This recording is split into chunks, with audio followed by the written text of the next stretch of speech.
Hello guys and welcome back into a new brand video. In today's tutorial, I'm going to show you how to navigate Salesforce. So make sure to watch the video to the end and follow these simple steps.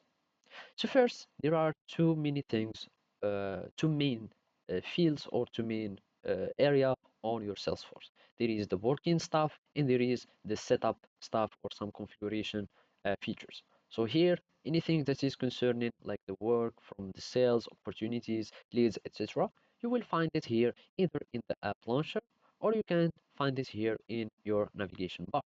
So in the navigation bar, you can find, for example, your leads. And from here, you will be able to access to any object that you want. So for example, I have files, accounts, etc.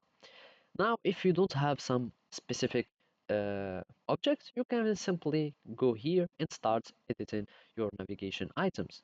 And you will need just to click on add more items and you can start adding any object that you would like into your navigation bar. So here we have the app launcher. From the app launcher, you can access to any objects or any application that it is integrated with your organization. So now we can go to opportunities. I'm going to click on it and it will take me again to the opportunities. Now let's go back to this area. So from here, you can find all informations about your profile. Here, the notifications. From here, you will be able to access to the setup. So as you can see, from here, you can set up everything of your organization from the objects manager, everything. So all you need to do is to search for the thing that you want to set up, or you can just search for them, for example, from here. Those are the section concerning the users, etc., etc.